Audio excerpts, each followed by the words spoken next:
បានហើយបាទជំរាបសួរបាទដូចសួស្តីដល់ការពុកម៉ែបងប្អូនទាំងគ្នាបាទសូមស្វាគមន៍មកកាន់ការអលេតម្រុយនៅក្នុងថ្ងៃទី4ខែ1បាទឆ្នាំ2025ពុកម៉ែបងបាទតោះឥឡូវហ្នឹងមកមុននឹងការអលេតម្រុយថ្ងៃថ្មីបាទមានក៏សូមចិត្តពុកម៉ែផងយើងបាទដែលបានចូលមើលក្នុងការអតម្រុយមួយនេះបាទធ្វើការជួយចុចឲ្យជាមួយនឹងមេដៃបាទចុច Subscribe បាទក៏ដូចជាបាល់សញ្ញារូបក៏ដឹងមានម្នាក់មួយផងបាទមានជូនពរហេងត្រូវបាទសំណាងល្អទាំងអស់គ្នាពុកម៉ែបងបាទទៅហើយពុកម៉ែបងយើងបាទចុចហើយណាបាទប្រថាចុចហើយយើងទៅយកនៅលេខតម្រុយទាំងអស់គ្នាហើយថ្ងៃនេះគឺមានដាក់នៅអុកតុងយើងមុនបាទ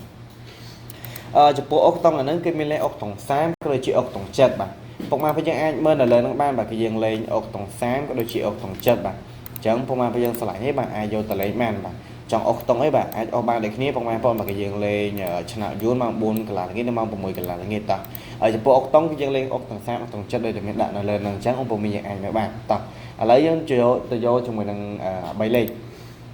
បាទ3លេខយើងឧបមាយើងមើលទៅបាទគឺមាន583បាទ583ជាមួយនឹង237បាទពុកម៉ែបងយើងមើលបាទថាឆ្លាញ់ទេបាទយកទៅកូនលេខបានបាទចំពោះ3លេខគឺយើងចាក់កូនបាទតែ2លេខឧបមាយើងបាច់កូនក៏បានដែរបាទតែថាពុកម៉ែបងយើងចង់កូនទេបាទកូនតែ3លេខទៅបាទឆ្លាញ់2គ្រាប់ហ្នឹងគឺយកទៅ2គ្រាប់ទៅបាទចង់ចាប់មួយគ្រាប់យកទៅលេងក៏អាចចាប់បានដូចគ្នាបាទហើយការនៅលេខតម្រុយនេះបាទគឺមានការបានសកលបានស្វែងទេបាទសូមចិត្តពុកម៉ែបងយើងម្ដងហើយម្ដងទៀតបាទជួយឲ្យជំនួយមេដៃ Subscribe បានច្រើនមកបាទទុកជាកម្លាំងចិត្តក្នុងការថតជាវីដេអូណាពុកម៉ែបងបាទតោះហើយជាមួយនឹង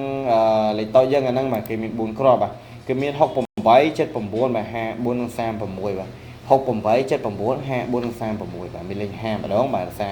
5ដូចជាខានមកមានការអាចនឹងមកដែរបាទថ្ងៃទី4ហ្នឹងណា